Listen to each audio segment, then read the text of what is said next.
Tu es l'essence de ma vie. Tu es celle sans qui je ne vis pas. Tu es celle sans qui je ne pourrais avancer. Tu es l'étoile de ma vie. Tu es la lumière de ma vie. Sans toi, la vie n'a pas de sens. Quand tu es ensemble, le monde est dépeuplé.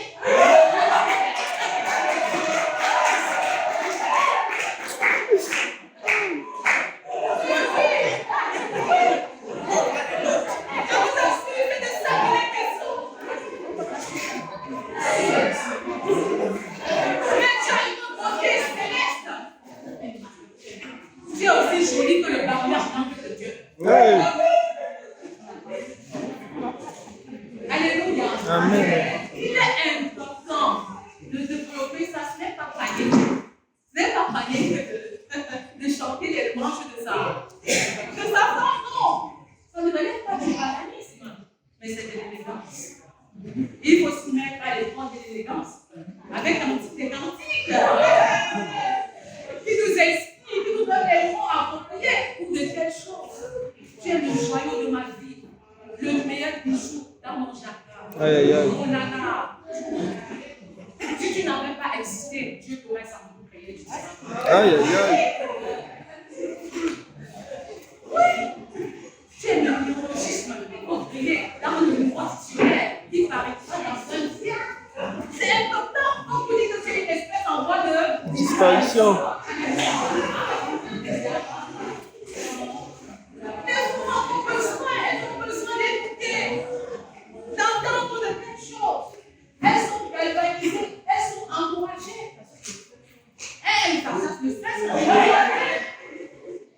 Et quand elle va sortir, quelqu'un va dire, oh, madame, attendez, mais où sont pas immortels dans votre salle.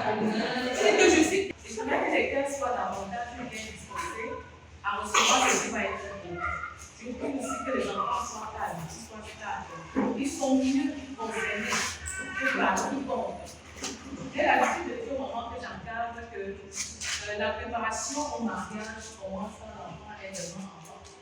Dès qu'on va se marier, on a déjà 25 ans, on a déjà 30 ans. On commence à communiquer certaines valeurs aux enfants. Quand ils sont tout petits comme ça, ils saisissent, ils ont le temps d'intégrer, de comprendre et même de mettre en pratique. C'est pourquoi nous leur avons donné la priorité des enfants. C'est préventif pour eux, c'est pratique pour beaucoup de mariés et pour beaucoup de parents. Jésus s'était approché de leur pharmacie, tout pouvoir m'a été donné dans le ciel et sur la terre. Allez, faites de toutes les nations des disciples, les baptisants au nom du Père, du Fils et du Saint-Esprit, et enseignez-leur à observer tout ce que je vous ai prescrit. Et voici, je suis avec vous tous les jours jusqu'à la fin du monde. Tant que le monde sera dans les ténèbres, je m'investirai et j'investirai. Tant que les hommes n'aimeront pas leur temps, compris à aider et diriger l'Église, je m'investirai et j'investirai. Tant que les femmes ne seront pas soumises à leur mari comme Sarah l'était à Abraham au point de l'appeler Seigneur, je m'investirai et j'investirai. Tant que les couples ne vivront pas l'unité, la complémentarité, la sainte descendance biologique et spirituelle, je m'investirai et j'investirai. Tant que les enfants, tant que les adolescents, tant que les jeunes, tant que les célibataires seront confrontés à une crise de modèle et de référence, je m'investirai et j'investirai. Tant que les familles n'auront pas pour source un amour inconditionnel, un modèle de prière personnelle, conjugale, familiale, rempli de la puissance du Saint-Esprit, des enfants régénérés, unités, et les finances consacrées à Dieu, je m'investirai et j'investirai. Tant que la lumière du Christ ne brillera pas sur les familles, l'éducation, la religion, la politique, l'économie, les médias, je m'investirai et j'investirai. Tant que, moins de suspension, je m'investirai et j'investirai. Alléluia. Nous parlons d'unité. Nous parlons d'unité conjugale. Dieu aime l'unité. Ce qui compte pour Dieu, c'est qu'on soit unis. Et nous le disions encore, pour que Dieu soit content, pour que Dieu soit heureux, pour que Dieu soit glorifié. Dans notre mariage, dans nos futurs mariages, nous devons travailler à être unis. Objectif numéro 1, nous devons œuvrer à être complémentaires. Objectif numéro 2, et nous devons œuvrer à à avoir des bébés biologiques et des bébés dans la foi. Ce que nous appelons dans le jargon technique laisser une sainte descendance biologique et une sainte descendance spirituelle. Dieu les bénit et Dieu leur dit, soyez féconds, multipliez. C'est de ça qu'il est question. Et en ce jour, nous allons mettre une emphase particulière sur l'objectif numéro 2, qui consiste à vivre la complémentarité. En quoi est-ce que l'homme et la femme, le mari et la femme, les futurs mariés pourront expérimenter la complémentarité de manière mutuelle. En quoi est-ce qu'ils peuvent travailler comme une équipe interdépendante? En quoi est-ce qu'ils peuvent se compléter? En quoi est-ce qu'ils peuvent se soutenir afin d'être un, afin d'avoir des bébés spirituels et aussi des bébés biologiques? Telle est la thématique que nous allons développer. Et donc, lorsqu'on parle de complémentarité, il faut que chacun joue son rôle. Il faut que chacun fasse sa part selon le Seigneur, selon ce que Dieu a prescrit. Alors il est bon à savoir, parce que beaucoup ignorent, que Dieu a créé l'homme et la femme égaux. En termes de valeur, une femme équivaut à un homme est égal à une femme. C'est-à-dire qu'aux yeux de Dieu, un homme a autant de valeur qu'une femme. Un enfant mâle a autant de valeur qu'un enfant femelle. Donc, inutile de chercher à avoir 10 enfants parce qu'on veut absolument avoir le garçon. J'ai vu des familles comme ça où la mère a dû accoucher 8, 9, 10 fois parce qu'elle cherchait absolument à avoir un garçon. Je crois qu'ici, elle avait compris. Aux yeux de Dieu, un homme a autant de valeur qu'une femme.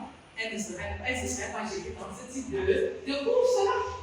Et puis parfois les hommes qui aiment beaucoup, alors qui exigent d'avoir un enfant mâle, oublient que ce sont eux qui déterminent le sexe de l'enfant avec les chromosomes XX c'est la femme et XY c'est l'homme. C'est pas ça les amis. C'est ça, amen. SVT à l'école, c'est ce qu'on vous explique, n'est-ce pas? Donc Dieu fait l'homme et la femme égaux en termes de valeur. Si vous n'avez que les filles, bénissez le Seigneur parce que vous avez été bénis. Alléluia. Amen. Je voudrais vous dire que Philippe avait 4 filles.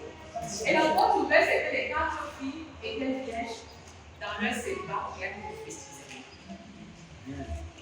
Parfois, au lieu de s'atteler à bien éduquer ces filles, à bien les éduquer, à bien les bâtir, on court.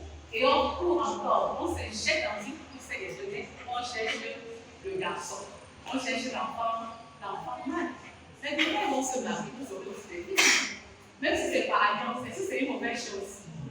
Ce n'est pas une mauvaise chose, n'est-ce pas?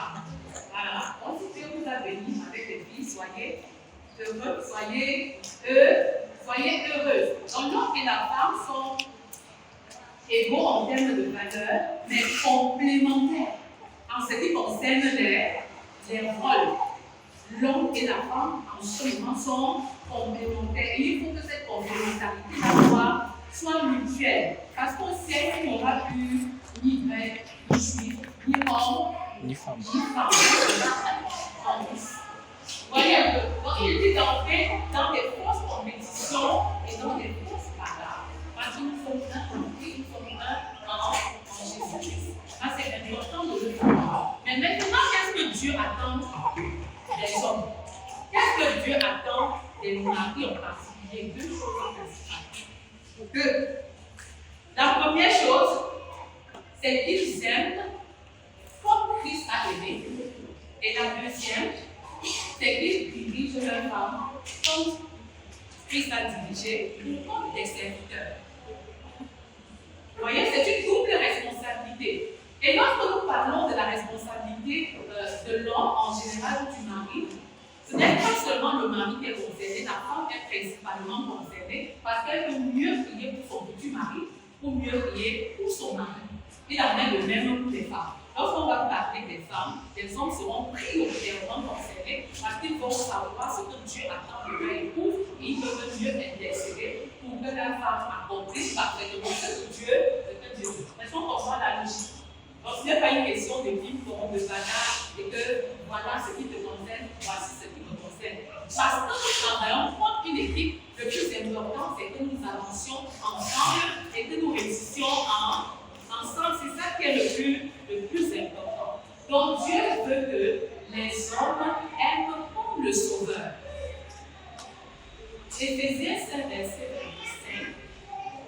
dit que Marie, que chacun aime sa femme comme Christ a aimé l'Église au point de se livrer lui-même pour elle. Donc il s'agit d'un amour sacrificiel. On parlait tout à l'heure de mourir en soi. Il ne s'agit pas de mettre fin à sa vie. Il ne s'agit pas de se suicider. Mais il est question de payer le prix pour rechercher prioritairement le bonheur de son époux, pour rechercher prioritairement les intérêts de sa femme. Et le principe est simple. Je peux rentrer le soir en tant qu'homme, en tant que mari, qui veut aimer, comme Christ a aimé, et je me rends compte que dans la sauce, il y a un morceau de viande.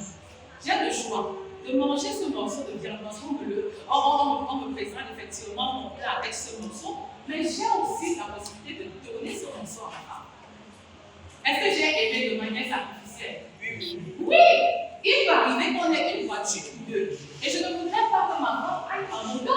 Je ne voudrais pas que ma femme aille en moto. Je décide qu'on la dépose d'abord où elle va et par la suite je prendrai la voiture. Est-ce que c'est mourir pour sa femme? Mais c'est mourir pour sa femme. Nous sommes en période de fête.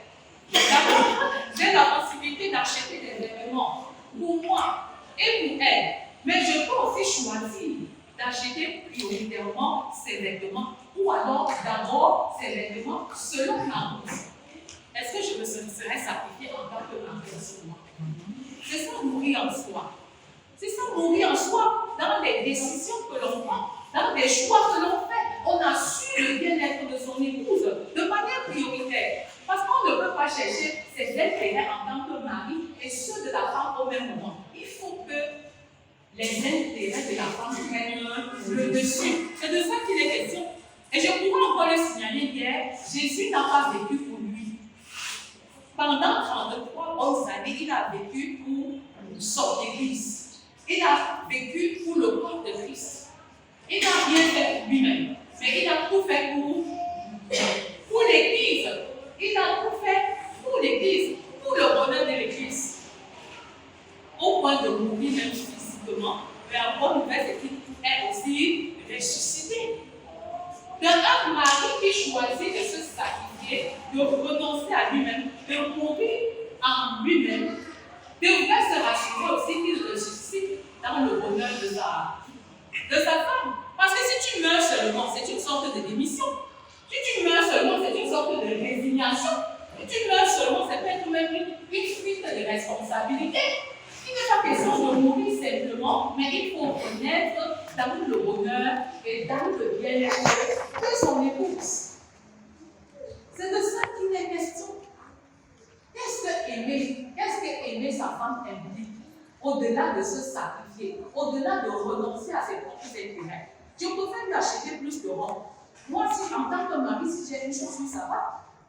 Mais elle a besoin de 3, de 4, de 5. Parce que c'est ça qui est bon. Parce que c'est ça, parce qu'il faut vivre prioritairement pour l'autre. Parce que c'est ce que Christ a fait pour l'autre. C'est ce qui devrait être. Est-ce qu'on comprend un peu? Je sais que ça pique un peu et beaucoup d'autres se disent, mais pourquoi ça doit être ainsi? Suivons d'abord la tendance. Et par la suite, on aura la possibilité de décider de ce qu'il y a lieu de faire. Mais il faut déjà savoir ce que Dieu attend de nous en tant qu'homme. Parce que beaucoup s'engagent dans les biens du mariage sans savoir exactement à quel sein se point. Alors, qu'est-ce que aimer sa femme est? J'aime ma femme en tant que mari, j'aime ma femme par obéissance à Dieu. Parce que c'est Dieu qui a dit aimer, qui a commandé au mari d'aimer la femme. Ce n'est pas une option. Si tu veux te marier célibataire, alors prépare-toi à aimer ta femme. On n'a pas dit d'aimer ta femme qui est belle. On n'a pas dit d'aimer ta femme parce qu'elle te satisfait sexuellement. On n'a pas dit d'aimer ta femme parce qu'elle te fait de bons mais ce n'est pas de ça qu'il est question. C'est pourquoi aimer dont je parle ici, c'est un acte de ta volonté. C'est un engagement. Ce n'est pas en fonction de ce que tu ressens. Peut-être tu ne ressens pas grand-chose pour elle. Peut-être tu ressens même de la haine pour elle. Mais c'est même quand tu ressens de la haine pour elle que tu dois lui démontrer que tu l'aimes au-delà de ses limites, au-delà de ses faiblesses, au-delà de ses manques. D'ailleurs, si tu aimes ta femme parce qu'elle te fait des enfants, parce qu'elle ne fait pas bien, et parce qu'elle est toujours sexuellement disponible, c'est un amour intéressé. C'est un amour conditionné. C'est un amour qui n'est pas divin. Tu n'es pas en train d'aimer comme Christ a aimé. Parce que Romains 5, oui, Dieu prouve son amour envers nous lorsque nous étions encore des pécheurs. Donc c'est quand ta femme est mauvaise, c'est quand ta femme est désagréable, c'est quand ta femme fait ce qui te déplaît, c'est quand elle t'irrite, c'est quand elle fait de l'amertume dans ton être profond que tu devrais lui démontrer ce type d'amour. C'est pourquoi on dit que c'est un acte de ta volonté, c'est un engagement. Au-delà de ses faiblesses et de ses manquements, tu dois l'aimer. Et c'est un amour qui doit se démontrer. Ce n'est pas un amour théorique. C'est un amour qui doit se démontrer en acte et en parole. Parce que Dieu qui est Dieu nous dit à nous, ses enfants, qu'il nous aime d'un amour éternel. Pourquoi les hommes ont du mal à être romantiques? Peut-être la dernière fois que tu as dit à ta femme que tu l'aimais, c'était pendant la célébration officielle de votre mariage. La célébration officielle de votre mariage. Tu as pris ces engagements-là. Pourquoi? Parce que l'homme est toujours en pleine conquête. Ça ne sert à rien. Maintenant qu'elle est dans la maison, il faut continuer de la conquérir. Parce que l'amour, c'est comme une flamme. Il faut toujours l'entretenir en permanence. C'est très important de vivre en permanence. C'est très important. C'est capital. C'est fondamental. C'est pourquoi tu vas te rendre compte que tu lui donnes tout entre guillemets. Mais elle est plus séduite par le boulanger. Elle est plus séduite par le boutiquier ou par le boucher. Il se rend compte qu'elle est bien habillée ou qu'elle est bien coiffée. Maintenant, tu n'as même pas fait attention à sa coiffure quand elle sortait. Et parfois, ça va passer beaucoup de temps devant le miroir. Juste parce que tu n'as pas mis ton seau et ton cachet. Donc, que tu es très jolie, la tenue là te va bien. Elle sortira un peu. Est-ce que ça te comprend un peu les autres? Dieu même qui est Dieu est romantique. Il est bien de développer le sens de la romance. L'amour se démontre. Jean 3,16 dit que Dieu a tant aimé le monde. Il a donné son Fils unique afin que quiconque croit en lui ne périsse point, mais qu'il ait la vie éternelle. C'est un amour volontaire, un don volontaire, un amour sacrificiel, mais qui est une démonstration. Vous savez, les femmes sont en permanence en insécurité. Est-ce que je suis avec les hommes? Est-ce que les hommes sont là? Est-ce qu'ils peuvent faire un peu de bruit là? Est-ce que les hommes sont là? Oui. Ok. Ça commence à faire quelque chose. Ce que je veux dire, c'est que les femmes sont en permanence en insécurité. C'est-à-dire qu'elles veulent toujours avoir l'assurance que leur mari continue de les aimer. Parce que quand elle se mariait, elle était décidée comme ça. Après 3, 4, 5 accouchements, elle a pris des monteurs. Elle a besoin de cette assurance-là. Au-delà du fait qu'elle est à l'intérieur de la maison, elle continue vraiment de faire plaisir à son mari tel qu'elle est. Est-ce que les hommes comprennent ça? C'est important. C'est important. C'est pourquoi elle va s'arrêter quand quelqu'un va lui parler. Les femmes sont sensibles à lui, à ce qu'on leur dit. Vous voyez, quelqu'un va lui dire quelque chose à l'extérieur, même pour la tromper, elle va y croire parce qu'à l'intérieur, le mari manque de sens de romantisme. Donc c'est ça le problème, c'est ça le problème. Dieu est romantique. Pourquoi est-ce que nous, en tant que mari, nous ne devons pas développer un sens élevé de la romance? Tu es la plus belle, tu es la plus jolie, tu es unique, tu es celle qui me faut. C'est important. Dieu lui m'a dit qu'il n'est pas bon que l'homme soit seul. Mais toi, tu n'as jamais dit à ta femme que maman, il est bon que maman Dani, que je ne sois pas seule. Ça pour moi, il n'a pas de sens. Ah oui! Il faut dire de quelles choses pour être des femmes en moi dans la tête. Elles sont constamment stressées parce qu'elles n'entendent pas de telles paroles. Vous dites ça à une maman, elle va faire la cuisine le jour là en château. Et en répétant les mêmes choses, je vais vous révéler un secret. Quand Dieu dit qu'il n'est pas bon que l'homme soit seul, cela veut dire que dans la vie d'Adam, il y a quelque chose que Dieu lui-même ne peut pas apporter. Il n'y a que Ève pour apporter cet élément. Quand j'ai appris ça, j'ai été notamment choquée. Donc, mais est-ce qu'il y a quelque chose que Dieu ne peut pas apporter dans la vie de quelqu'un? Quand je parle des mariés, on comprend ce que je suis en train de dire. C'est-à-dire qu'il y a ne peut être réalisé que par moi. Alléluia. Et quand tu comprends ça, tu ne peux que travailler pour la complémentarité mutuelle. C'est ce que ça veut dire. Dieu n'est pas bon. Il n'est pas bon que papa Kopi soit seul. Je lui ferai une aide semblable à lui. Et quand un homme peut faire une telle déclaration, ce sont les paroles de l'Éternel, en utilisant le langage qui passe en début de c'est extraordinaire. Et ça booste les femmes, ça encourage les femmes à aller plus loin dans leur engagement. Tu es l'essence de ma vie. Tu es celle sans qui je ne vis pas. Tu es celle sans qui je ne pourrais avancer. Tu es l'étoile de ma vie. Tu es la lumière de ma vie. Sans moi, la vie n'a pas de sens. Quand tu es absente, le monde est dépeuplé.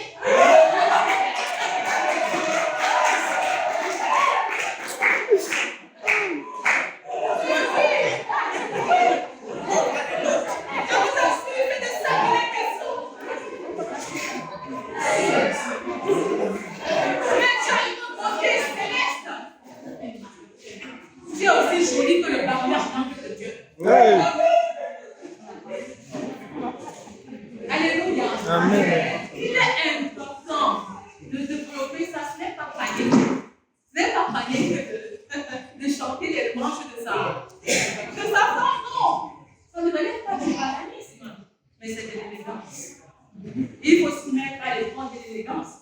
Avec un petit cantique qui nous explique, qui nous donne les mots appropriés pour de telles choses. Tu es le joyau de ma vie, le meilleur bijou dans mon jardin. Aïe, aïe, aïe. Mon nana. Si tu n'avais pas existé, Dieu pourrait sans doute créer du sang. Aïe, aïe, aïe. Oui. Tu es le néologisme qu'il faut créer dans le mouvement titulaire qui paraîtra dans un siècle. C'est important. On vous dit que c'est une espèce en voie de Disparition. Elles ont besoin d'écouter, d'entendre de telles choses. Elles sont galvanisées, elles sont encouragées. Elles passent le stress. Et quand elle va sortir, quelqu'un va dire oh, madame, attendez, mais vous sont pas immortels dans votre salle. C'est que je suis tellement comblée à l'intérieur. Je n'ai pas besoin de tout ce que tu dis là. Vous voyez? Les femmes ont besoin de confiance. Elles ont besoin de ça. Est-ce que vous comprenez un peu? Aimer sa femme signifie quoi? Aimer sa femme implique quoi? Allons-y terre à terre. Aimer sa femme signifie rechercher ce que Dieu a de meilleur pour elle. Ce que Dieu a de meilleur pour elle. C'est pourquoi tu dois travailler véritablement à la bâtir et à l'édifier. Mais comment est-ce que tu peux édifier ta femme quand tu ne sais pas quel est l'appel de Dieu sur ta vie? Ça commence par là. Donc il faut rechercher quel est l'appel de Dieu sur ta vie. Si jamais elle avait une idée dans le célibat, tant mieux. Mais si elle n'avait pas une idée claire, tu dois l'orienter dans le sens de découvrir son appel, ses dons, ses talents, ses intérêts et au-delà de ta découverte, les fructifier. Ce n'est pas souvent le cas. Les femmes sont plus moroses dans le foyer que dans le célibat. Ça veut dire que les maris ont un rôle très important à jouer dans la vie de leur femme. Vos femmes sont toutes appelées. Jacques 15, verset 16. Ce n'est pas vous qui m'avez choisi, c'est moi qui vous ai choisi et je vous ai établi afin que vous alliez et que vous portiez du fruit, et que votre fruit demeure. Alléluia. Mais c'est très important. Combien sont les gens qui connaissent l'appel de Dieu sur la vie de leur femme? Qui sont les gens qui connaissent les dons et les talents de leur femme? Je prie que la puissance de l'Éternel vous accompagne et vous donne des femmes sont une source de bénédiction pour vous. Alléluia. C'est très important de comprendre ça. C'est très important. Quand moi j'ai compris la portée divine, la puissance qui se cache derrière les faiblesses de mon mari, j'ai fait plusieurs pas en avant dans ma marche avec Dieu. Ce que je suis en train de dire, c'est quoi? c'est la faiblesse que tu rejettes là, qui est exactement ton propre. C'est ce que tu rejettes en ta femme. C'est ce que tu détestes en ta femme là, qui contient le trésor, qui contient le dépôt de Dieu. Et tant que tu vas rejeter sa faiblesse, tu n'entreras jamais en possession du trésor. Est-ce que ça se comprend un peu? C'est vrai que si vous n'êtes pas un peu spirituel, vous ne pouvez pas comprendre ce que je dis. Si vous n'avez pas la bonne disposition spirituelle, il sera difficile de comprendre ce que je dis. Mais je vais aller encore terre à terre. Je vais aller terre à terre pour faciliter la compréhension. Je dis ceci, derrière chaque faiblesse se cache une force. Derrière la paresse de votre femme se cache une puissance que vous ne pouvez décoder que si vous êtes en communion parfaite avec Dieu le Père qui vous l'a donné en tant que don parfait. Derrière chacun de ces défauts se cache une qualité. Mais tant que tu n'acceptes pas sa faiblesse, tant que tu n'acceptes pas son défaut, il te sera difficile, voire impossible d'entrer en possession des qualités qui sont cachées derrière le défaut ou alors du bonheur qui se cache derrière sa faiblesse, sa négligence ou sa lenteur. Est-ce qu'on comprend maintenant un peu? Si on est trop fort, que si la femme est très forte et le mari est très fort, on va faire choc. Et on va faire banco. Donc Dieu utilise les faiblesses pour davantage nous bénir, pour davantage nous bâtir et surtout pour nous attirer vers lui, pour nous amener à nous élever vers lui. C'est pourquoi j'ai l'habitude de dire ceci. Si tu fais un reproche à ta femme, une fois, deux fois, trois fois, et tu n'as pas de succès, arrête-toi et demande à Dieu l'attitude à tenir. Parce que c'est lui qui a bâti ton épouse, c'est mieux que lui montrer qui elle est, quelles sont ses forces, quelles sont ses qualités, il peut mieux te révéler ce qu'il y a lieu de faire pour mieux la comprendre et vivre de manière harmonieuse avec elle. Dieu qui est Dieu vit en harmonie avec des milliards de personnes, sans se plaindre. Comment tu n'arrives pas à être en harmonie avec une femme alors que tu es établi comme chef sur la relation conjugale? Non, ne rejette pas en bloc les faiblesses de ta femme, mais regarde toujours en tant que mari que tu es la réponse de Dieu pour les problèmes de ta femme. Tu es la solution de Dieu pour les problèmes de ta femme. En ce moment, tu comprendras la notion de complémentarité. En quoi est-ce que je la complète? Si elle a un problème, je suis la solution.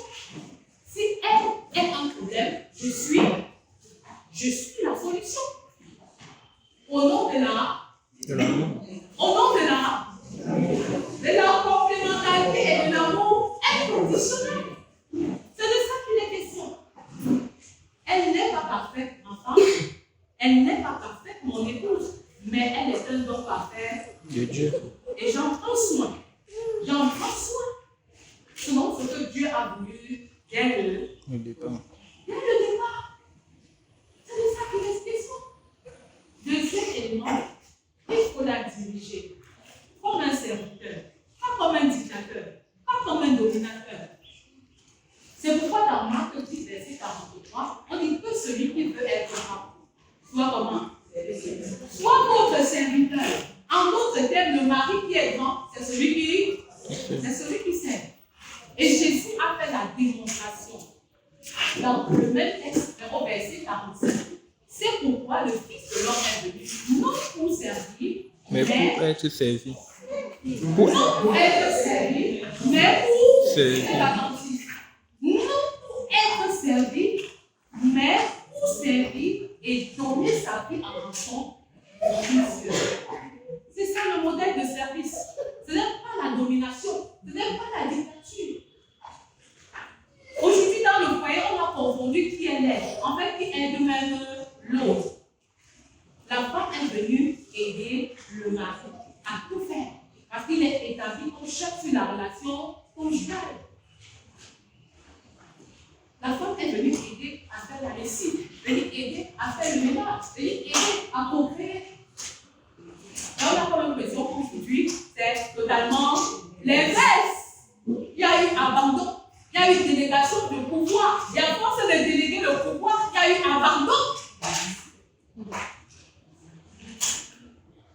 est le vrai chef? Dans une maison où c'est la femme qui vit plus, qui est le vrai chef? Ou c'est elle qui réveille les enfants en premier? Ou c'est elle qui étudie avec les enfants? Qui est le vrai chef?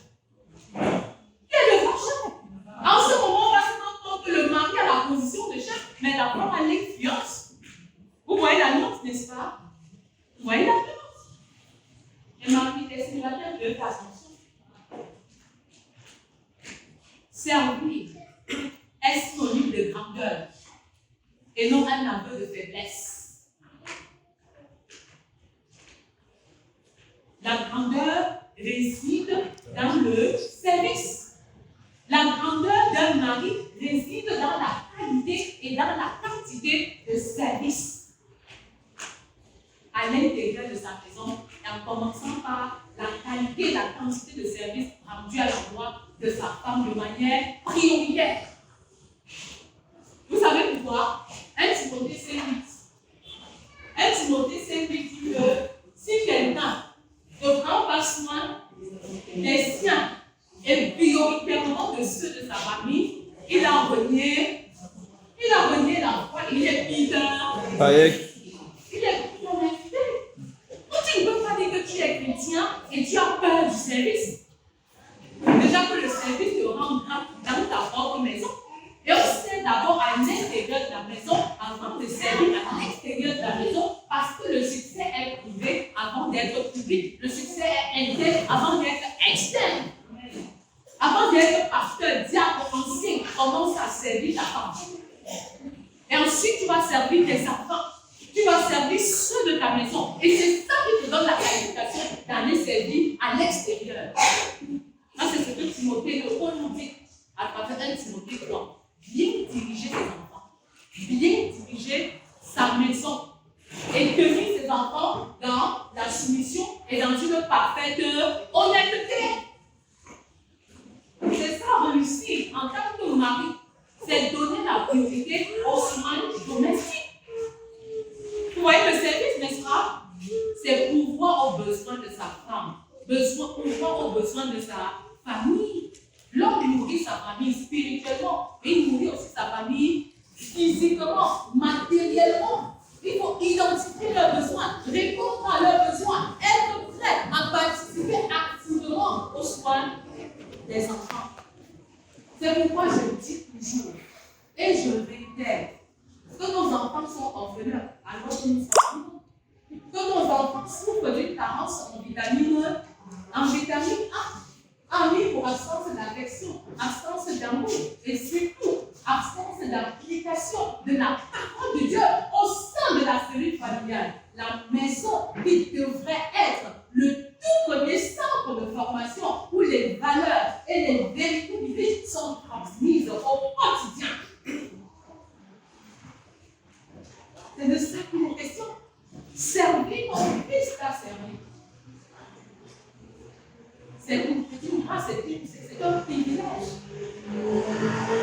Jésus a servi, il a lavé ses disciples, il a brisé du poisson, il en a donné à ses disciples.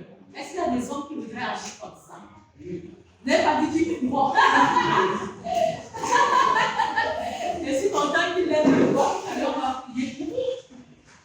Maintenant, je vais donner une mise en garde importante aux hommes. Ne cherchez jamais à soumettre votre femme. Parce que Dieu ne vous a jamais donné un mandat pour soumettre votre femme. Est-ce que vous comprenez ce que je suis en train de dire? Dans le texte de Timothée, il vous a été demandé de soumettre vos enfants. Et il y a toujours une confusion entre soumettre les enfants et soumettre la femme. La femme se soumet naturellement en signe d'obéissance à Dieu et en signe de sa maturité spirituelle. Mais quand cela ne tient, un homme qui démontre à sa femme qu'il est pieux et qu'il est prêt à la diriger et à l'aimer comme Christ l'a fait, attire naturellement sa soumission. Est-ce que vous voyez le jeu? Une autre préoccupation importante. Quand est-ce que la femme se sent véritablement aimée? Quand est-ce que la femme se sent aimée? Première chose, chers internautes, écoutez, la femme se sent aimée lorsque vous communiquez avec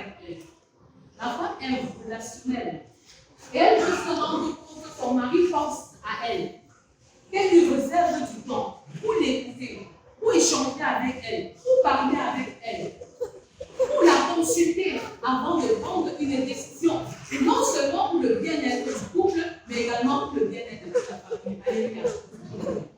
Elle veut communiquer, elle veut échanger. Autre élément, les femmes sont très sensibles de tout ce qui est empreint de romantisme. Quand on était fiancés, il tirait la table, je m'asseyais, c'était waouh. Quand on se déplaçait, il ouvrait la portière, je m'asseyais, c'était extraordinaire. Ça fait belle durée. On n'en parle plus. Vous voyez, elles en ont besoin des attitudes, des actions qui disent je t'aime, je t'accepte tel que tu es, malgré le temps qui est passé, tu restes et tu demeures celle que j'ai épousée et je t'aime aujourd'hui beaucoup plus tard. Beaucoup plus tard. Troisième et dernier élément, la femme se sent aimée lorsque vous priez avec elle. Vous priez avec elle. Ce n'est pas que prier pour elle. C'est une autre dimension. Mais priez avec elle et vous lui démontrez que vous êtes un homme Dieu. Et elle va naturellement se soumettre à vous sans que vous ne demandiez quoi que Malachie 14 à 15. Souviens-toi de la femme de ta jeunesse. Et fais attention aux femmes du dehors. Souviens-toi de la femme de ta jeunesse parce que Dieu est témoin entre toi et la femme de ta jeunesse. Elle ne sert à rien. Celle qui vient de l'extérieur. La femme étrangère n'a pas de place dans la vie en tant qu'homme. Alors ne livre pas ta vigueur à la femme étrangère. Valorise ta femme qui est à l'intérieur et tu auras tout ce qu'on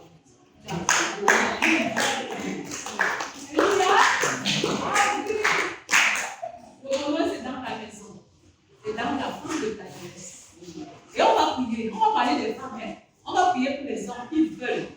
Les hommes qui veulent aimer et diriger comme ils se mettent debout. Les femmes qui peuvent. Il y a dit qui veulent. Si tu veux, le Seigneur te donne le pouvoir. Il a dit ça acte inversé pour recevoir une voilà, c'est l'occasion pour les femmes d'exercer leur petit mari. Les hommes sont debout en signe de leur engagement. Nous allons prier et nous allons relâcher les paroles prophétiques qui vont véritablement s'accomplir. Ce qui sont faits pour Dieu, c'est l'état de ton cœur. Même si tu es célibataire, tu as besoin de te préparer pour ton futur mariage. Tu as besoin d'apprendre un certain nombre de choses. Maintenant, nous allons prier. Nous allons prier pour les hommes. Les enfants, les silencieux, c'est ça, on s'assoit. Père, te bénissons pour les hommes qui sont debout en signe d'engagement. Célibataires ou mariés, ils veulent aimer comme le Sauveur et diriger comme le serviteur. Père, humainement parmi ils sont très débilités.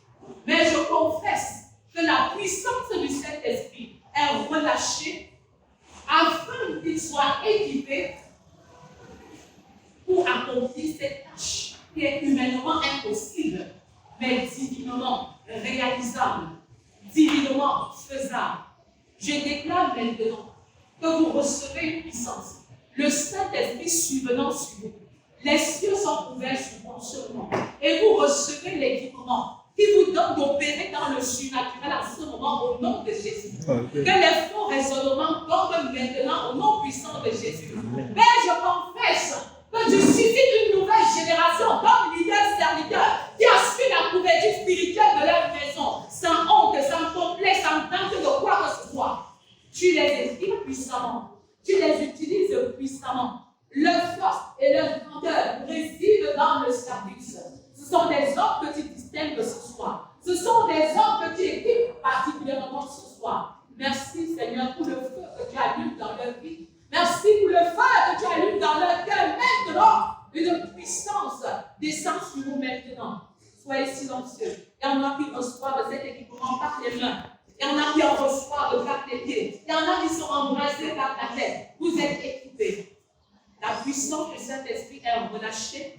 L'onction du Saint-Esprit est disponible dans la salle et vous êtes dorénavant des hommes différents. Vous êtes dorénavant des hommes changés. Vous êtes dorénavant des hommes transformés à l'image de Christ.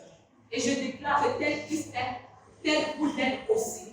Allez et aimez comme Christ a aimé. Allez et servez comme Christ a servi. Parce que vous êtes équipés au nom puissant de Jésus. Amen. Amen. Merci beaucoup. Et alors, les femmes, qu'est-ce qu'on dit des femmes? Achetez pas, c'est sérieux parce que vous avez trois responsabilités principales. Contrairement à ce que l'on pense, on croit que la femme doit simplement se soumettre. Non, la femme doit aimer son mari. Ah oui. La semaine passée, il y a un monsieur qui a déclaré ouvertement à un bâtisseur: ma femme me demande de lui rédiger des bonnes annonces. Et moi, je le fais avec beaucoup d'empressement. Mais quand c'est moi qui lui demande de rédiger le point, ça prend des mois et des mois pour qu'elle me produise un poème romantique. Les hommes ont besoin de votre amour.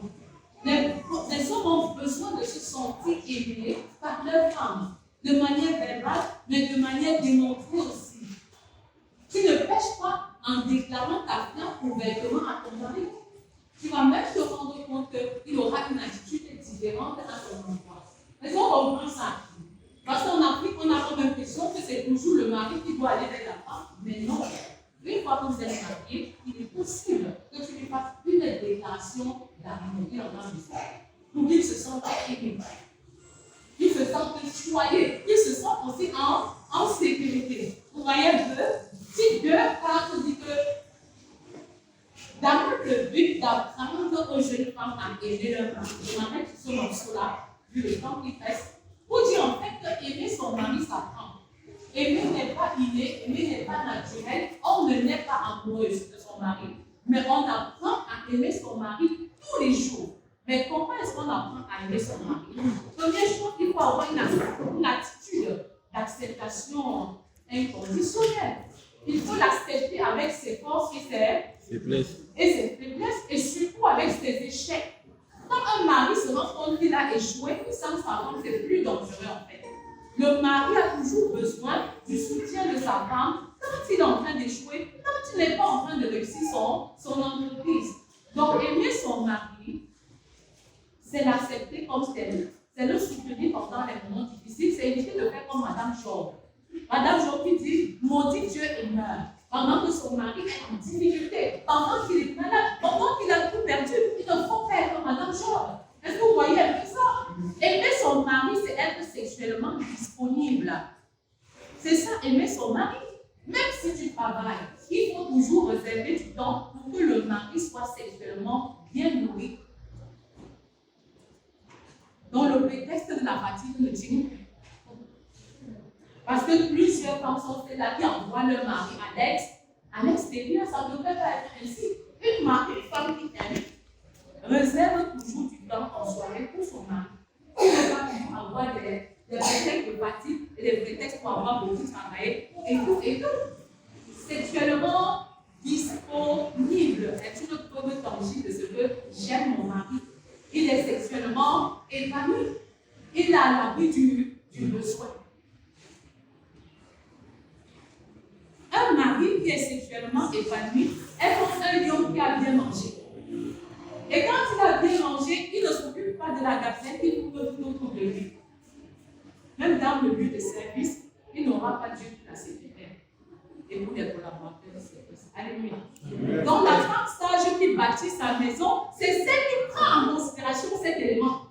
Ne faites pas comme cette jeune fille qui décide de dormir en pantalon dit le jour de la nuit de nous. Au nom de la servitude et de la pureté. Ça ne va pas. Est-ce que vous voyez? Parce que la sexualité est vraiment le thermomètre du couple et est également ce baromètre qui permet de changer l'état d'épanouissement d'un foyer. Il est important que les hommes soient sexuellement épanouis, sexuellement nourris, sexuellement équilibrés. Pardon? S'il ne veut pas. Ça, c'est aussi une bonne question. Hein? S'il ne veut pas. Hein, c'est une bonne question d'ATP. C'est vrai que généralement, ce sont les femmes qui donnent le prétexte de la fatigue. Quand on dit même qu'il est fatigué, en fait, il faut bien questionner cette fatigue-là. Est-ce que c'est vraiment une vraie fatigue ou alors il veut se dire qu'il est fatigué de toi et qu'il a besoin de quelqu'un d'autre? Il faut revoir vraiment le contexte et bien redéfinir s'il est vraiment fatigué. Mon mari, lui, est fatigué. On parlait de fatigue.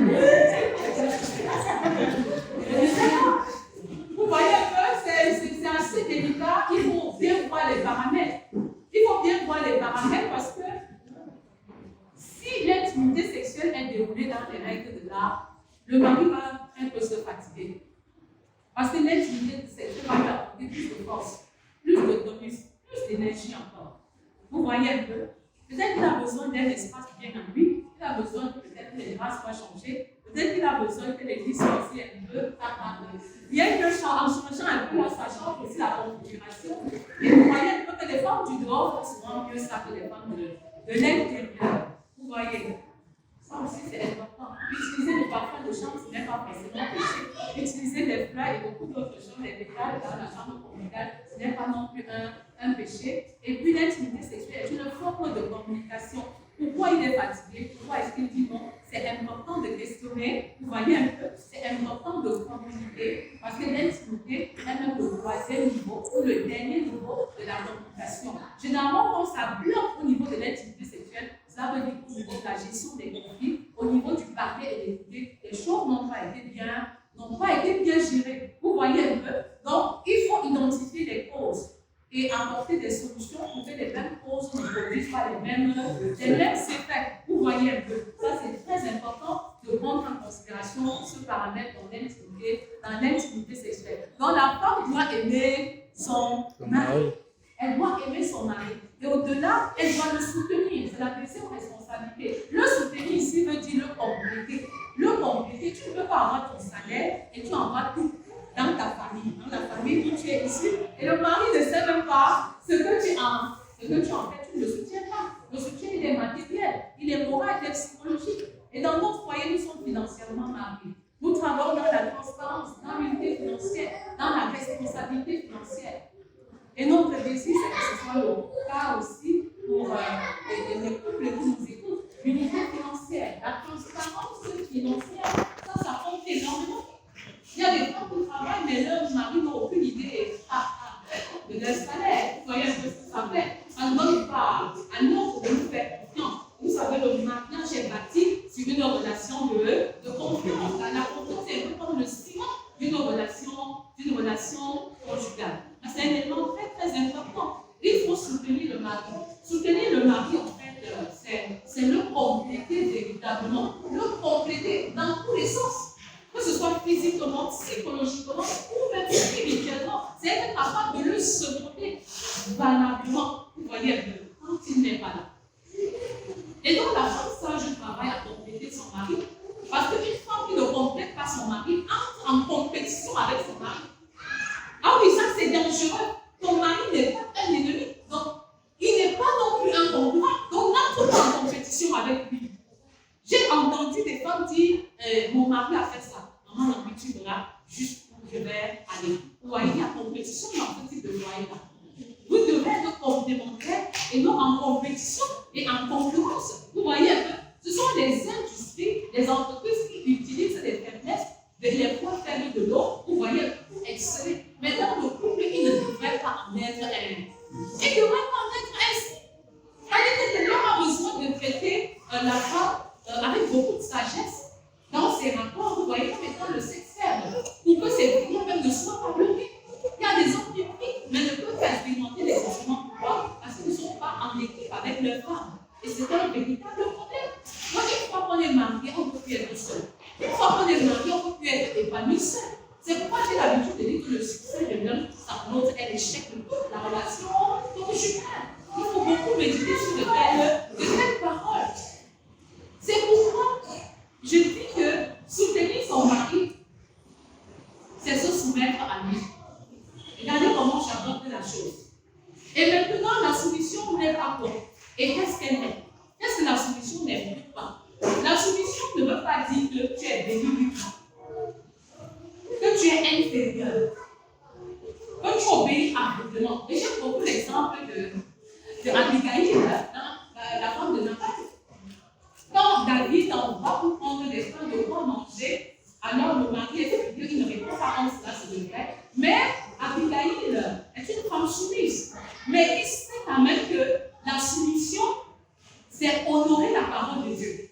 On se soumet par obéissance à Dieu, comme le mari nous aide par obéissance à Dieu. La femme se soumet par obéissance à Dieu.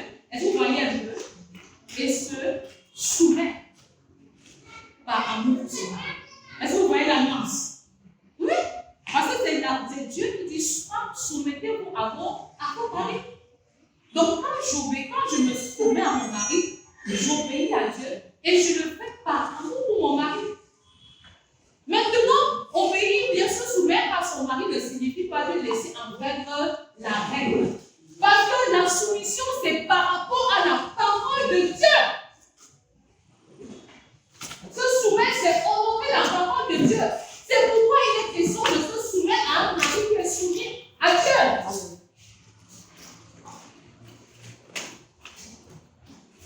Est-ce que vous voyez la nuance? Une femme qui n'est pas soumise, c'est comme la David des eaux à la mort de son mari. Une femme qui n'est pas soumise, c'est comme une femme querelleuse. Et la Bible dit qu'il vaut mieux vivre à l'ombre d'un foyer plus bois que de vivre avec une femme querelleuse. Se soumettre, j'aime bien cette définition, c'est donner l'autorité et le pouvoir au mari. Ah oui, parce que avec le développement actuel, plusieurs femmes ont même volé l'autorité et la place de leur mari au sein du foyer. Alors, redonner les places au mari. Redonner les places au mari. En d'autres termes, lorsque le mari est établi comme chef, ce n'est pas une question de capacité, mais c'est une question de domination divine. En d'autres termes, même si tu es spirituellement plus mature que ton mari, ça ne fait pas de toi le chef de famille. Alléluia. Amen. Parce que le mari est établi comme chef par Dieu et cela est non négociable. Et la femme sage, c'est celle qui respecte cet ordre qui est établi par Dieu. Et c'est pourquoi je dis qu'il faut donner l'autorité au mari, le pouvoir au mari, pour qu'en retour, il nous aime et il nous dirige. Autrement dit, si ton mari ne t'aime pas et ne te dirige pas comme cela se doit, il peut aussi y avoir de ta part de responsabilité. La notion de soumission est très mal perçue. Vous comprenez pas beaucoup? Il faut donner le pouvoir au mari, il faut redonner la place au mari. Sinon, tu deviens Jézabel. Jézabel, c'est la femme dominatrice. C'est la femme tyrannique. C'est la femme qui dit à son mari, laisse. Comment est-ce qu'on peut te refuser une vie? Je prends le contrôle des choses et tu verras. Vous comprenez? Et dans chaque femme, il y a un esprit Jézabel. Et si tu n'as pas le contrôle de ça, le peu de temps que tu as un peu de pouvoir, le peu de temps que le mari a perdu son travail, le peu de temps que tu as su les responsabilités domestiques, Jézabel se lève. Jézabel, elle se lève, la femme dominatrice, la femme tyrannique, et elle prend le contrôle. Et c'est comme ça que les femmes de cette génération se contrôlent. Sois libérée de l'esprit de Jézabel. La femme n'a pas besoin de ça, c'est dans la douceur qu'on se soumet. Et c'est dans la soumission que la femme gagne tout. Moi, de manière très naturelle, je me fais généralement évaluer par mon mari dans le sens de la soumission. Vous voyez un peu, je me fais évaluer, mais à la dernière évaluation, lui, il a décidé d'évaluer. Donc, ce n'est pas moi qui ai demandé une autre couleur, mais c'est lui qui a choisi de me donner la note qui soit agréable pour moi. Vous voyez un peu, je suis passée de 13,5 à 16,75. Et un peu plus. Mais quand lui-même il m'a évalué, c'était vraiment un peu plus que ça. Parce qu'il m'a donné, quand il m'a donné la note, je n'étais pas très convaincue. Parce que mon système de notation est un peu plus complexe et rigide que le sien. Alors quand il m'a évalué, il m'a donné une très bonne note. Je préfère la garder. Parce que je ne voudrais pas m'ennuyer sur la base de cette note. Mais je t'ai pu me demander de me donner 3 raisons qui justifient sa note. Il dit, mon autorité n'est pas menacée. C'est ça. Il dit, mon autorité en tant qu'homme n'est pas menacée. 2, tu parviens à concilier la maison et le ministère. Et 3, tu es vraiment consacré au Seigneur. Alléluia. Donc c'est possible qu'on soit soumis, il est là, je parle sous son contrôle. Donc il peut dire oui ou non. Vous voyez un peu, c'est sous son contrôle que je parle. Donc c'est important de se soumettre. Tu ne peux pas dire que tu es tellement mature que tu ne te soumets pas à ton mari. Au contraire, c'est parce que tu es spirituellement élevé que tu devrais davantage te soumettre. Et même la soumission est un signe de maturité. La soumission est un signe de caractère. Une femme qui ne se soumet pas ne peut pas pas bénéficier de la grâce de Dieu.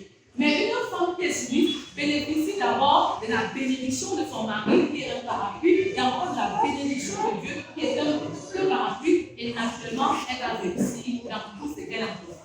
Alléluia. Dans ce vendredi, peut-être qu'on va lancer une série d'émissions sur la prière et sur la soumission parce que ce sont des notions qui sont très peu appréhendées par le corps de Jésus pour pouvoir aller plus loin dans les profondeurs.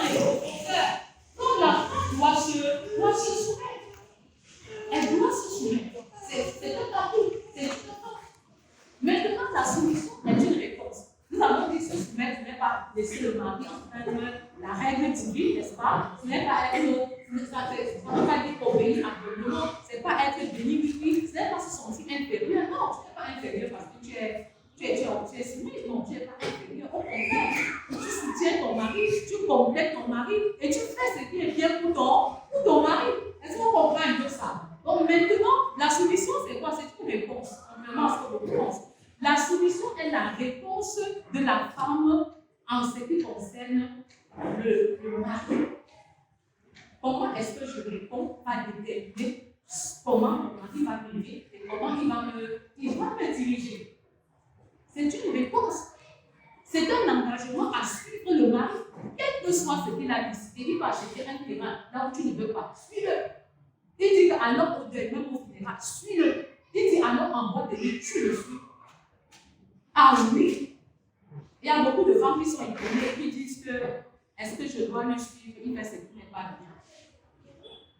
Ou alors si je vais en boîte de nuit, je vais y demeurer. Si je vais au funérail, je vais y demeurer. Non.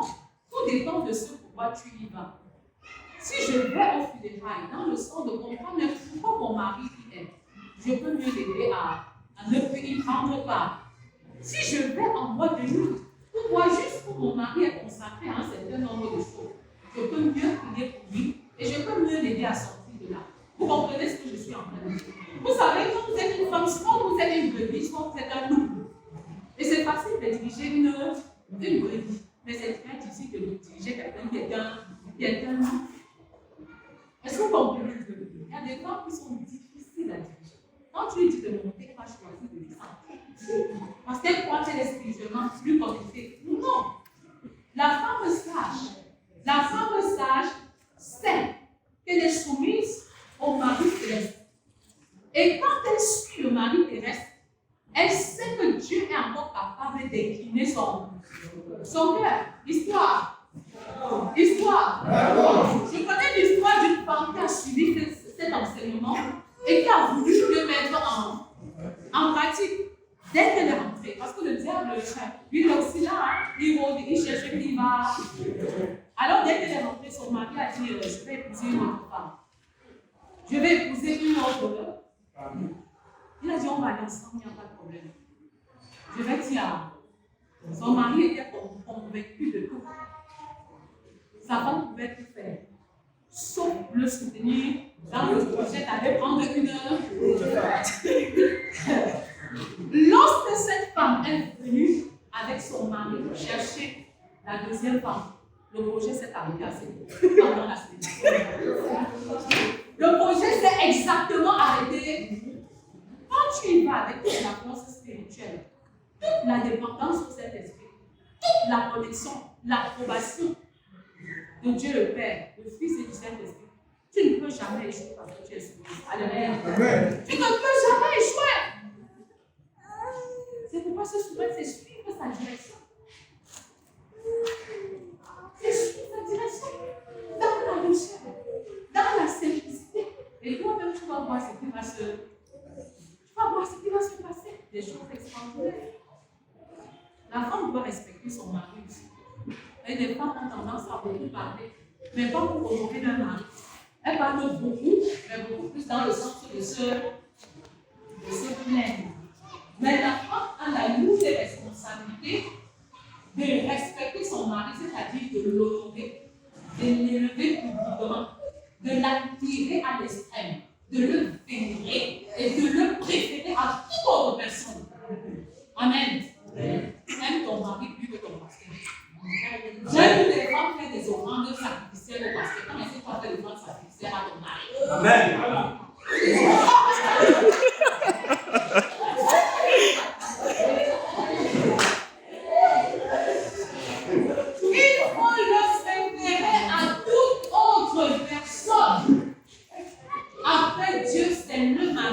a la priorité des priorités après Dieu. Et n'hésitez pas à faire des offrandes sacrificielles avant Dieu. Dieu bénit cela, Dieu approuve cela. Parfois, on a comme l'impression que la femme attend toujours de recevoir, mais tu peux également donner. Nous sommes en fin d'année, n'est-ce pas? Pendant que les hommes se battent à donner des jouets aux enfants, à offrir des présents aux enfants, toi également, tu peux préparer quelque chose de substantiel en faveur de ton mari. Tu n'as pas un seul mari, tu n'en as pas deux. Alléluia. Et je suis convaincue que les maris sont très sauvés. De recevoir des présents. De recevoir des présents. Je me rappelle, le premier don sacrificiel que j'ai fait à mon mari, c'était une Mercedes. Et ce n'était pas parce que j'avais beaucoup d'argent. Vous imaginez quel salaire j'ai en temps forcément. Mais c'était la preuve d'un amour sacrificiel. Alléluia. Et je crois que vous pouvez faire mieux que moi. Cet exemple démontre que c'est possible. Je crois que vous pouvez aller au-delà d'un tel don. Vous ne pouvez respecter son mari. C'est vous donner la priorité dans vous, même dans les repas. La façon de le servir. On ne sert pas un cheval de blanc, non? On le sert dans le coup. Et ça fait toute la différence. Et quand je le dis, ça peut interpeller une femme à renouveler les coups de son mari. Parce que c'est pour était là, il était là obsolète. C'est la femme d'année. Il faut changer un peu. Et ça peut apporter toute la différence dans le plat. Dans les assiettes, le plaisir à table. Parfois, tu sais, il ne mange pas, parce qu'il ne peut pas, tu ne peux pas laver les assiettes. Parce que la forme aussi compte. La forme, oui. Je suis allée chez une maman, je ne voulais même pas manger. Mais tellement elle avait soigné le service que j'ai honte de dire que je ne peux pas manger. Tous ces éléments-là, le forme et la forme. Être femme soumise, c'est toute une école, c'est tout un apprentissage. Et j'aimerais encourager les femmes qui m'écoutent, jeunes comme vieilles, de se mettre à l'école de la soumission. Parce que ton élévation se trouve dans la soumission à ton mari. Alléluia. Est-ce que les femmes qui vous compris pour elle, la soumission? Vous mettez des mots à l'église. Est-ce que la soumission n'est pas la chose que j'ai partagée? On se dit toujours, mais qu'est-ce que je veux faire? Quels sont les défis? Qu'est-ce que je dois pas faire? Femme soumise, nous sommes clairs. Seigneur, nous te bénissons parce que tu nous as enseigné ce que c'est de la soumission. Nous refusons de croire que nous sommes inférieurs à cause de notre responsabilité de femmes qui se doit d'être soumises. Nous refusons d'être des femmes bénies. Nous refusons d'être des femmes qui répondent sans considérer le plan parfait de Dieu pour le foyer.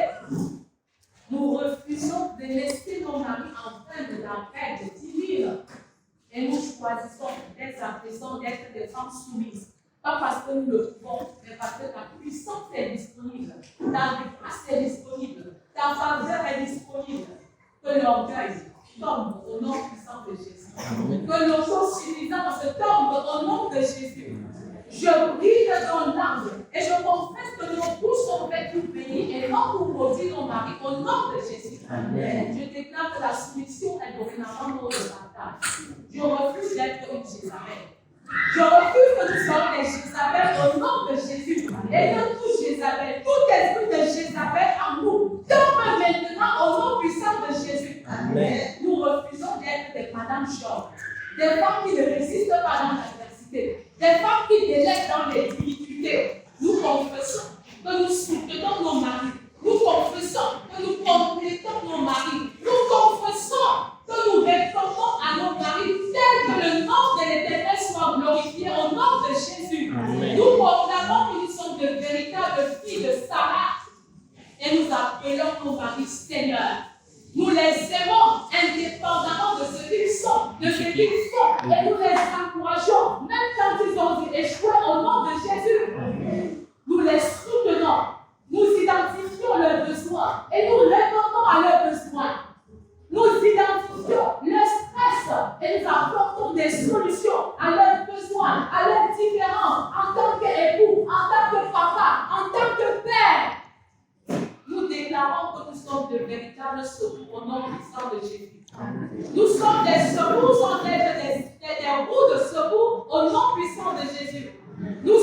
véritable aide. De véritable aide semblable. Rien ne va nous empêcher d'accomplir cette mission. Nous accomplissons notre mission en comptant sur Christ et rien que sur Christ, au nom puissant de Jésus. Amen. Est-ce que les enfants sont là? Est-ce que ce sont les enfants qui disent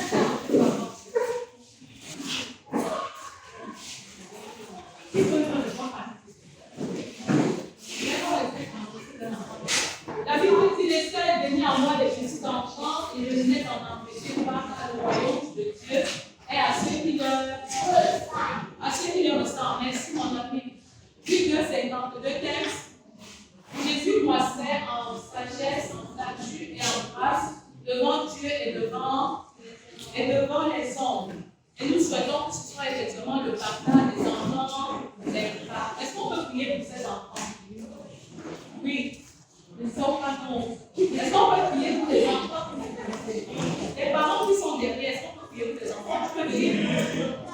Bien, nous allons consacrer les enfants à l'Éternel et nous allons prier. Selon les orientations que je vais donner, nous allons prier les choses dans leur vie. Et pour commencer, prions pour le salut de chacun de nos enfants ici présents et même pour ceux qui ne sont pas présents. Nous prions. Nous allons prier. Parents, nous prions pour des parents. Vous n'avez pas besoin de prier. Les enfants, vous pouvez aussi prier pour vous-même. Seigneur, nous te disons merci parce que les enfants sont une bénédiction dans notre accord. Nous sommes des flèches. Tu dis heureux celui qui a rempli son accord. C'est une grâce pour nous, Seigneur, d'avoir des enfants. Mais nous prions maintenant pour le salut de leur âme. Nous prions, Seigneur, parce que nous savons que le diable a le plan de les détruire. Mais toi, tu veux qu'ils soient élevés. Toi, tu veux les bénir. Et tu as demandé aux parents de les instruire selon la voie qu'ils doivent suivre. Et quand ils seront vieux, ils ne s'en détourneront pas. C'est pourquoi nous venons te supplier maintenant pour le salut de chacun de ces enfants. Nous crions à toi ce soir, Seigneur, afin que tu changes leur cœur de pierre en cœur de chair. Nous prions afin que tu leur accordes la grâce de vivre la pureté, de vivre la chasteté jusqu'au mariage. Père, je prie pour une nouvelle génération de David. Et je déclare que tous les brouillards de nos enfants tombent maintenant au nom de Jésus. Nous prions pour une nouvelle génération de Joseph. Une nouvelle génération d'enfants consacrés. Vivons la pureté, vivons la parole, animés de la crainte de l'Éternel. Même étant séparés des parents, continuez à vivre les valeurs spirituelles, continuez à vivre les valeurs célestes. Père, les voici, tu les distingues en ce jour et tu leur accordes la grâce, Seigneur, d'être des modèles à la maison, d'être des exemples à l'école, dans le terrain de jeu. Nous te consacrons le sexe et nous marchons sur tout vol d'enfants. Nous marchons sur toutes sortes de pédophilie. Nous marchons sur toutes sortes d'enlèvements. Nous marchons sur toutes sortes de viols d'enfants, de toutes sortes de sexualités précoces. Tu sanctifies, Seigneur, leur corps. Et nous te consacrons leur corps, leur âme et leur esprit en ce jour. Merci de les utiliser comme des instruments puissants entre tes mains. Qu'ils soient de véritables adorateurs, comme ils l'ont déclaré eux-mêmes, de véritables pacificateurs, qu'ils soient des imitateurs du caractère de Christ, des serviteurs, des servantes et des missionnaires. Qu'ils fassent de toutes les nations des disciples. Que ta puissance descende dans eux, les équipe, afin qu'ils soient efficaces dans le champ de mission. Et ce qu'ils ont entendu à l'académie, enfants et adolescents des papes, qu'ils le communiquent à un maximum de personnes pour la gloire de l'Éternel. Sur cette base, nous déclarons ouverte l'académie, enfants et adolescents des papes avec toi. Soyez des lumières, soyez le sel de la terre et la lumière du monde. Et que la bénédiction de l'Éternel vous remplisse maintenant et à jamais au nom puissant de Jésus. Amen. Amen. Amen. Les enfants. Est-ce que les hommes sont là? Et les hommes s'avancent plutôt devant avec moi. Ils vont se tenir par les mains. Donc,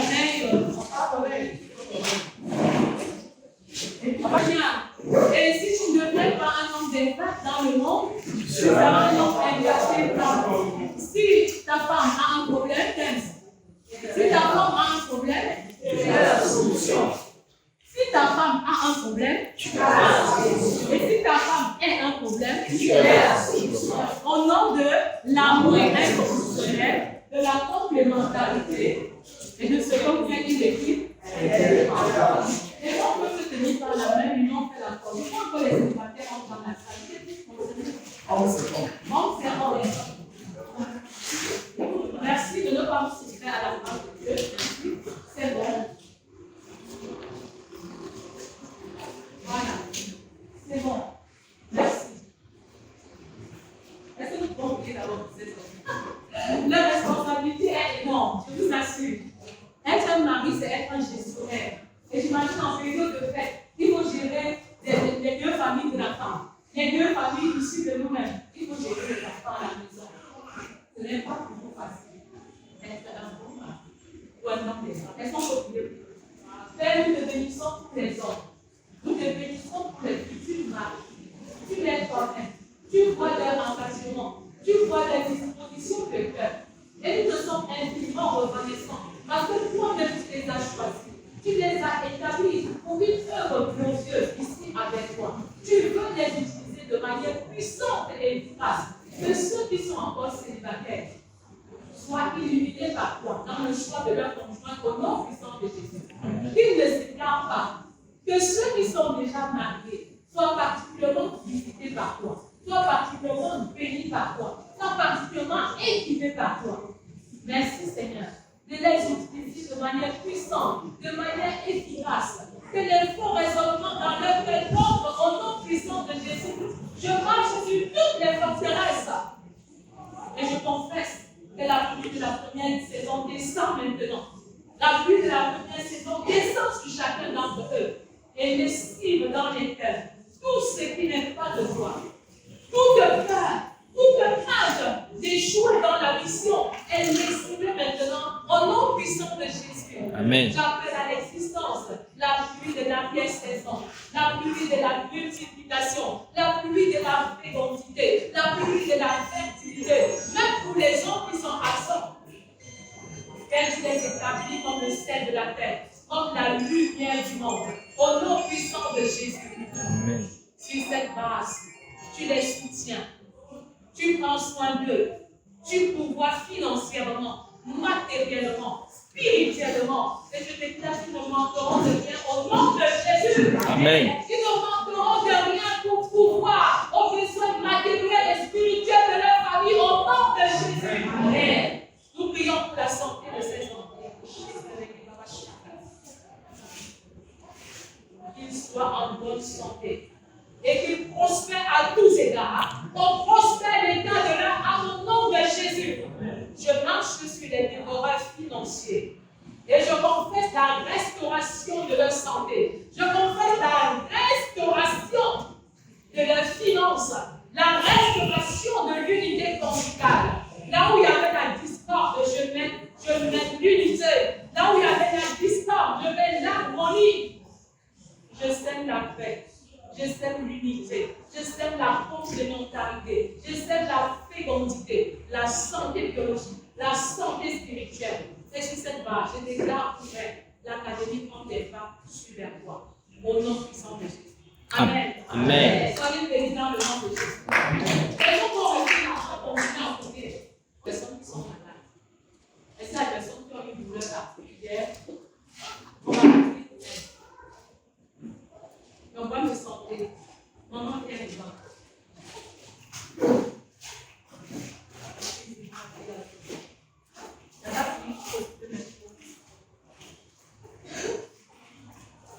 Les enfants sont aussi malades, et ces enfants malades,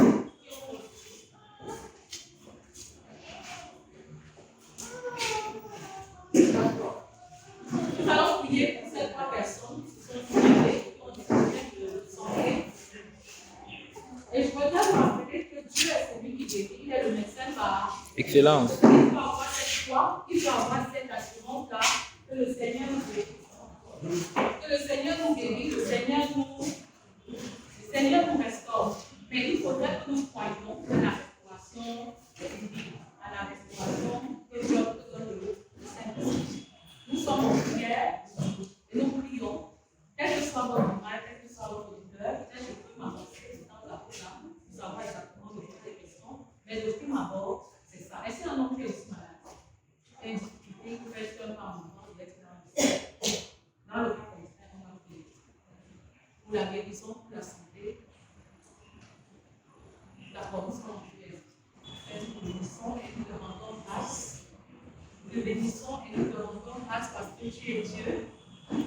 Tu as dit, voici tes miracles qui accompagneront ceux qui auront cru. Ils imposeront les mains aux malades qui seront guéris. C'est au nom de cette parole que nous prions maintenant et nous confessons que nous sommes des instruments entre tes mains pour la restauration de tes enfants ici présents. Qu'il s'agisse du mal de dos, qu'il s'agisse des crampes aux pieds, c'est ça? Qu'il s'agisse des crampes aux pieds, qu'il s'agisse du mal dentaire, c'est ça qu'on a le gars, ou encore des incapacités de dormir. Tu es celui qui restaure, tu es celui qui guérit. Et je déclare que depuis 2000 ans, les enfants ont été guéris, ils ont été libérés de ce joug, comme cette femme qui souffrait, courbée, qui était sous le poids, oui, et qui a été libérée parce qu'elle aussi, elle était fille d'Abraham. Elle était fille d'Abraham. C'est pourquoi je commande à ces oppresseurs de mal de dos de libérer maintenant au nom puissant de Jésus. Je commande à cette douleur dentaire, quelle que soit leur origine, de libérer maintenant au nom de Jésus. Je déclare que ton sommeil est dorénavant restauré, Glory, complètement restauré et totalement restauré. Maman Suzanne, les crampes ne sont plus ton partage au nom puissant de Jésus. Au nom puissant de Jésus, tu es complètement libéré et tu vas marcher normalement. Parce que j'ai autorité de marcher sur les serpents, les scorpions et même sur ces crampes. Et je déclare qu'en retour, rien ne pourra me nuire. Tu te lèves maintenant, maman Suzanne, et tu marches sans avoir les crampes. Tu es visité, tu es visité, tu es visité et tu es libéré de cette douleur au pied au nom puissant de Jésus. Merci Saint-Esprit, merci pour ton onction qui est relâchée. Merci parce que tu es Dieu sur toutes choses et que la gloire te revienne au nom puissant de Jésus. Amen. Amen. Si vous avez aimé cette vidéo, alors abonnez-vous, activez la cloche de notification, laissez un commentaire, partagez pour restaurer une vie, une famille dans le but d'impacter une nation, le monde entier. Soyez bénis.